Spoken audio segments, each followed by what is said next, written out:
살롬, 여러분, 주님의 평강을 기원합니다. 우리 주님이 일찍이 마지막 때 징조 말씀하신 것처럼 처처의 기근과 지진, 민족과 민족이 그리고 나라와 나라가 서로 대적하여 일어난다고 그랬는데, 참 그런 실제적인 일들을 우리가 많이 겪고 있습니다. 지난 한 주간도 이란과 이스라엘의 전쟁으로 말미암아 세계적으로 관심이 집중되고 긴장이 고조되고 있습니다. 평화적으로 속히 해결되기 원하는 마음을 가지면서도 한편 이 모든 일들이 다 주님의 작정한 때를 따라서 타임테이블대로 이루어지고 있다는 것을 우리가 생각을 할 때, 이때야말로 깨어 예배할 때가 아니겠습니까? 더욱더 우리 신앙생활에 집중하는 그런 하나님의 성령의 감동이 함께 하시기를 축복합니다. 자, 그러면서 우리 통성경 길라잡이 과정 또 계속 이어나가도록 하겠습니다. 오늘은 8번째 마당, 그러면서 절망 앞에 선 희망인데, 절망 앞에 선 희망 아시죠? 그래서 22가 남유다 멸망, 23과 70년 포로 징계, 그리고 24가 역대기 중심으로 재건 세대의 선물, 이것을 우리가 8번 마당에서 살피게 되겠습니다. 그리고 오늘 22가 남유다 멸망, 북이스라엘이 주전 722년에 멸망하고 아수르에 의해서 멸망, 그 후에 한 150년 동안 남유다는 존속하다가 바벨론 제국에 의해서 멸망을 하게 됩니다. 그래서 성경은 열왕기하 21장 23장과 스바냐, 하박국, 나훔, 요엘 이런 내용들을 살펴보도록 하겠습니다.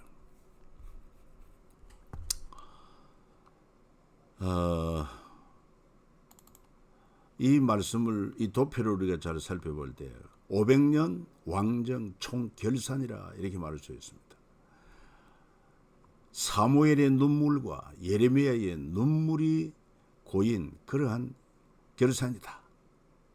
특별히 스바냐, 하박국, 나훔, 요엘은 여호와의 날이 임함으로 왕정 심판을 경고하고, 아울러 또 예레미야, 오베다 이 선지자는 동일하게 왕정 심판을 외치면서도 70년 미래 프로젝트를 예고하고 있다 하는 사실입니다. 하나님은 진노 중에서도 긍휼을 베푸신다는 이 사실을 우리가 기억할 필요가 있을 것 같습니다. 자, 남왕국 역사는 350년으로 볼 수 있습니다.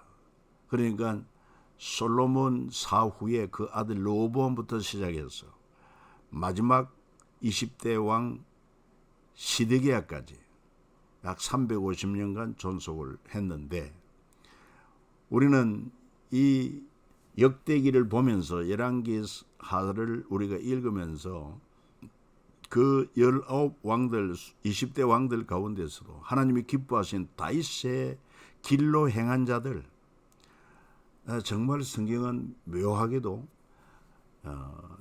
이 이스라엘 왕들 또 남유다 왕들을 평가할 때 다윗의 길로 걸었더라, 다윗의 길로 따르지 아니하였더라, 이렇게 표현하고 있습니다. 그만큼 하나님께서 다윗의 그 신앙의 족적을 귀하게 보시고 그 하나님 중심으로 제사장의 날을 추구하고, 그리고 하나님의 말씀을 순종한 다윗의 길. 그래서 남유다의 아달랴 여왕 포함해서 모두 20왕으로 이렇게 보지만, 그 중에서도 다윗의 길로 행한 자는 아사왕, 여호사밧 왕, 요아스, 히스기야, 요시야, 크게 한 5분을 여기에 포함을 시키고 있는 것을 알 수 있습니다. 그런가 하면은 북이스라엘 여로보암의 길로 행한 자, 다시 말해서 하나님을 온전히 경외하지 아니하고 순종치 아니하고 율법을 지키지 아니하며 우상을 숭배한 자들, 이렇게 많습니다. 좀 뒤바뀌면 어떻겠습니까? 하나님을 기쁘시게 한 다윗의 길로 행한 자들이 이렇게 많고, 개중 여로보암의 길로 행한 나쁜 왕들이라고 하면은 좀 더 하나님 마음이 시원할 터인데, 어쩌면 그렇게도 다윗의 길로 행한 왕들은 소수에 불과하고 대부분 여로보암의 길로 행한 왕들을 지적하고 있습니다. 특별히 아사 왕은 우상을 제거하고 여호사밧은 율법을 백성들에게 가르쳐 교육하고 요아스는 하나님과의 언약을 갱신하며 히스기야는 유월절을 성대하게 지키고 요시야도 그랬던 것을 알 수 있습니다.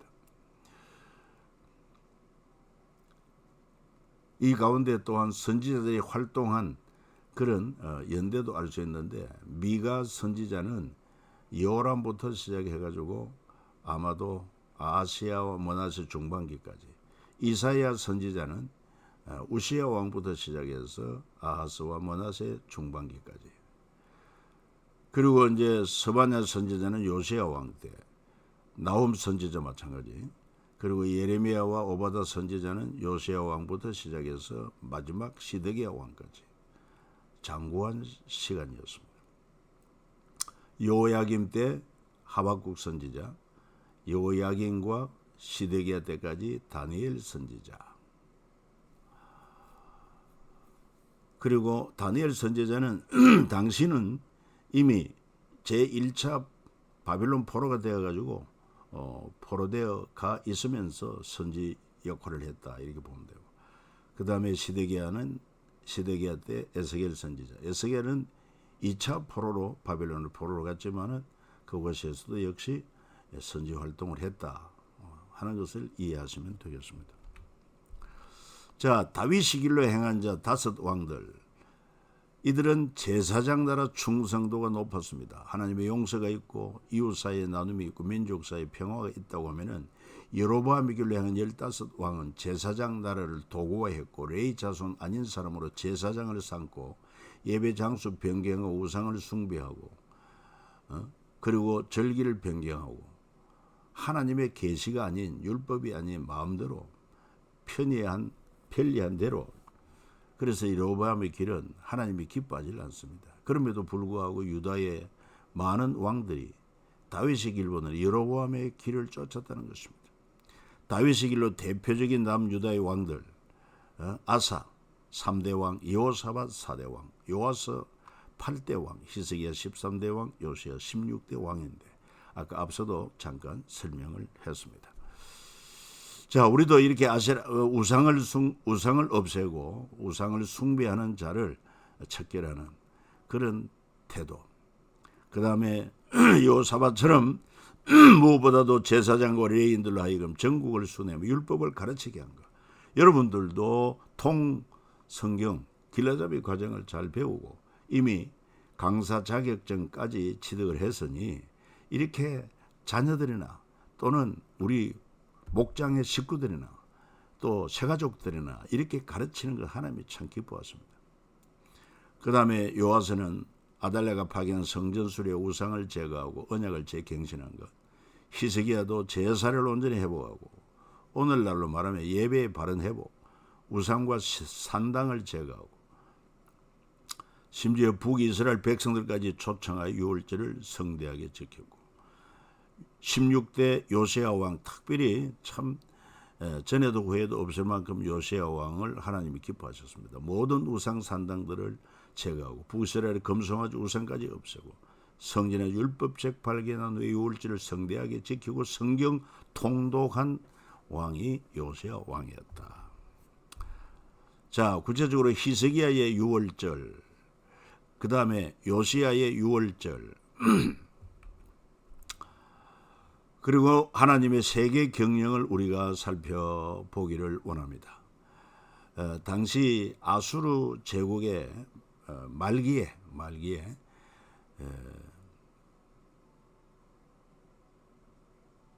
바벨론 왕 느부갓네살과의 갈그미스 전투가 있습니다.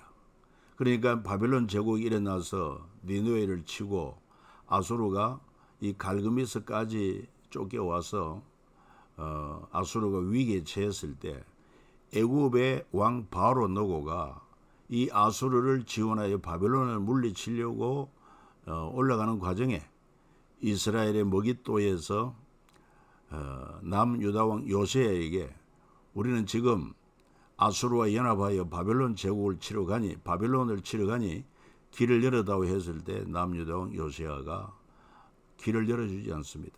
그래서 결국 애굽왕 바로너고와 남유다왕 요시야가 전투하여 머깃도 전투인데 여기서 요시야 왕이 전사를 하게 되죠. 그러나 하나님은 전 세계를 경영하고 있다 하는 사실을 기억하면 좋겠습니다. 당시 아수르 영역은 이렇게도 방대한 영향력을 미치고 있었습니다마는 현재 이라크 중심의 신흥 바벨론 제국이 점차 힘을 얻으면서 아수르 니느웨를 점령하고 그리고 마지막 갈그미스 전투에서까지 바벨론 왕이 승리를 하지 않습니까? 그래서 애굽의 남유다 왕도 패배하고 돌아오면서 행패를 부린 것도 알 수 있습니다. 자, 스바냐 선지자의 사역. 스바냐 선지자는 히스기야 왕의 후손임을 밝힌 것으로 보아 사회적 신분이 높았으리다. 왕족으로 볼 수 있고, 스바냐의 뜻은 여호와께서 숨기신다, 보호하신다. 복과 심판의 날인 여호와의 날을 선포했고, 렘넌트, 남은 자, 어떤 일 이후에 남겨진 사람을 말합니다. 스바냐 사역은 공의의 하나님 징계를 선포하고 여호와의 큰 날이 가깝다고, 그리고 그날이 빠르다. 그날은 분노의 날이요 환난과 고통의 날이요 황폐와 패망의 날이고 캄캄하고 어두운 절망의 날이요 구름과 흑암의 날이다 외치고 있습니다. 그런 가운데서도 렘넌트, 남은 자에게 소망과 기쁨의 미래를 말하고 있습니다. 너의 하나님 여호와가 너의 가운데 계시니 그런 구원을 베푸실 전능자이시라. 그가 너로 말미암아 기쁨을 이기지 못하시며 너를 잠잠히 사랑하시며 너로 말미암아 즐거이 부르며 기뻐하시리라 말하고 있습니다. 다음 하박국 선지자의 사역은 하나님의 침묵에 대한 하박국의 5가지 질문이 핵심입니다. 내가 부르짖어도 주께서 듣지 아니하시니 어느 때까지이리까? 어찌하여 내게 죄악을 보게 하시며 패역을 눈으로 보게 하시나이까? 어찌하여 거짓된 자들을 방관하시며 악인이 자기보다 의로운 사람을 삼키는데도 잠잠하시나이까? 어찌하여 사람을 바다의 고기 같게 하시며 다스리는 자 없는 벌레 같게 하시나이까? 계속하여 여러 나라를 멸망시키는 것이 옳으니까? 이렇게 바벨론 제국이 막 아수르를 무너지게 하고 그리고는 남유다까지 점령해 오는 이런 참 풍전등화 같은 그런 시기에 하박국 선지자가 사역을 했고, 하나님의 침묵에 대한 하박국 선지자의 5가지 질문. 그때 하나님의 대답은 하나님의 공의의 통치를 믿으라 말씀하고 있습니다. 그렇습니다. 우리 인간적으로 생각할 때는 왜 현실이 이 모양인가? 정말 하나님은 살아 계신가? 의심할 때가 있는 것 같지만은 하나님께서 이 하박국서를 통해서 하박국의 그런 질문, 우리의 질문일 수가 있고 거기에 대한 하나님의 대답은 오늘도 마찬가지입니다. 살아계신 하나님의 공의의 통치를 믿으라. 이 묵시는 정한 때가 있나니 종말이 속히 이르게 결코 거짓되지 아니하리라. 비록 더딜지라도 기다리라. 지체되지 않고 반드시 응하리라. 하나님의 공의의 통치가 이루어집니다. 보라, 그의 마음은 교만하여 그 속에 정직하지 못하나 의인은 그의 믿음으로 말미암아 살리라. 끝까지 믿음으로 여러분 하나님을 경외하고 의심을 기도로 물리치고 말씀에 굳게 서서 믿음으로 나아가는 우리의 신앙의 여정이 되어야 될 것입니다. 결국 이는 우리 바다를 덮은 같이 여호와의 영광을 인정하는 것이 세상에 가득함이라. 그리고 하나님의 심판과 구원을 깨닫고 하박국이 찬양하고 있습니다. 뭐라고요? 비록 무화과 나무가 무성하지 못하며 포도나무에 열매가 없으며 감람나무에 소출이 없으며 밭에 먹을 것이 없으며 우리의 양이 없으며 외양간에 소가 없을지라도 나는 여호와로 말미암아 즐거워하며 나의 구원의 하나님으로 말미암아 기뻐하리라. 여러분, 국제적인 정세로 말미암아 바벨론의 위협이 있습니다. 나라가 풍전등화와 같습니다. 뿐만 아니라 또한 경제적으로 참으로 완전히 핍절한 상태입니다. 절망적인 상태입니다. 있어야 할 것이 없습니다. 그럼에도 불구하고 나는 여호와로 말미암아 즐거워하며 내 구원의 하나님으로 말미암아 기뻐하리로다. 자, 이 고백이 우리의 고백이 되어야 하지 않겠습니까? 나홈의 사역, 니느웨 아수르 제국을 향한 사역인데, 먼저 요나가 이 니느웨 아수르 제국에 사역을 했죠. 하나님의 긍휼 니느웨 해에게 순종한 나라로서 물로부터 구원을 받았지만은, 그러나 그 후에 약 150년 지난 후에 나홈이 마지막으로 더 심판을 경고합니다. 하나님의 심판이 임하고 니느웨의 반역을 또 외치고 불순종한 나라라고, 그래서 결국 물로 인한 멸망으로 니느웨 심판이 선언되고 실제 역사 가운데 티그리스 강의 범람으로 니느웨가 멸망했습니다. 나홈이 사역한 이후로 한 50년 후에 실제로 강의 범람으로 니느웨는 완전히 지상에서 사라졌습니다. BC 609년 바벨론 메대 연합군이 니느웨 하란까지 빼앗아 불태웠고, 이후 티그리스 강의 범람하여 모래로 니느웨 전체를 덮었습니다. 니느웨 거대한 도시였어요. 그래서 학자들이 이 아수르 제국의 수도 니느웨가 성경에는 기록되어 있는데, 역사적으로 또 현실적으로 이 지역이 없으니까 성경의 기록을 얻었습니다만 1849년 니느웨 발굴 전까지 6m 모래 아래 2500년간 땅속에 묻혀 있었고, 그 후에 발굴됨으로 말미암아 성경의 기록이 역사적인 사실이라는 것이 밝혀지게 된 것입니다. 요엘 선지자의 사역은, 요엘은 보드웰의 아들 예루살렘 출신 선지자로 여호와는 하나님이시다 하는 뜻이고, 여호와는 하나님이시다.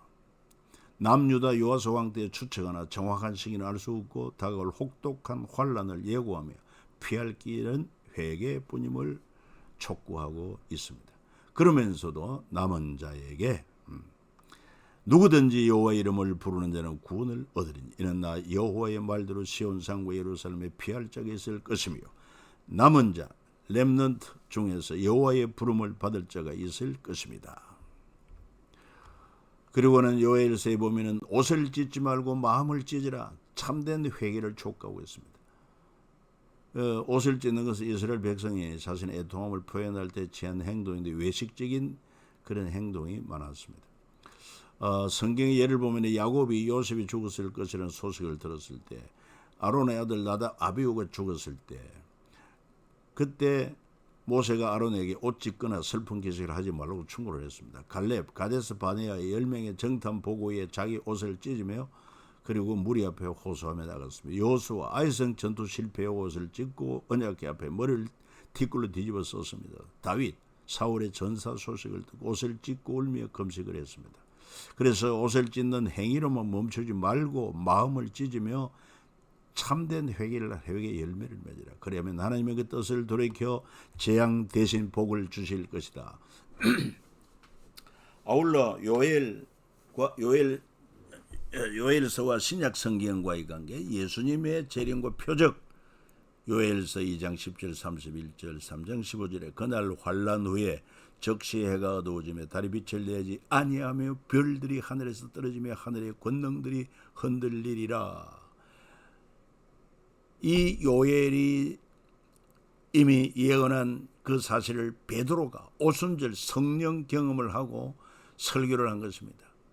우리가 지금 낮인데 술 취한 것이 아니고 이는 곧 선지자 요엘을 통해 말씀하신 것이니, 하나님이 말씀하시기를 말세에 내가 내 영을 모든 육체에 부어주리니 너희 자녀들은 예언할 것이요 너희 젊은 애들은 환상을 보고 너희 늙은 애들은 꿈을 꾸리라. 그때 내가 내 영을 내 남종과 여종들에게 부어주니 그들이 예언할 것이요 또 내가 위로 하늘에서는 기사를 아래로는 땅에서는 징조를 베푸리니 그 피와 불과 연기로다. 주의 크고 영화로운 날이 이르기 전에 해가 변하여 어두워지고 달이 변하여 해가 피가 되리라. 누구든지 주의 이름을 부르는 자는 구원을 받으리라. 그렇습니다. 지금도 세상 마지막 때입니다. 무서운 세상 종말의 심판이, 불심판이 임하고 있습니다. 그러나 지금도 우리가 증거하는, 교회가 증거하는 예수 그리스도의 십자가 부활의 복음을 듣고 주의 이름을 부르는 자는 구원을 받습니다.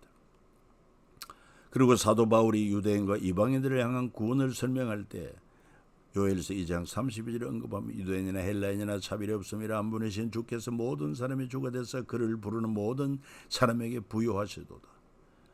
누구든지 주의 이름을 부르는 자는 구원을 받으리라.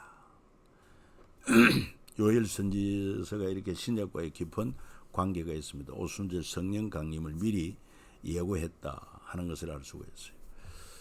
여러분 오늘 여기까지입니다. 감사합니다.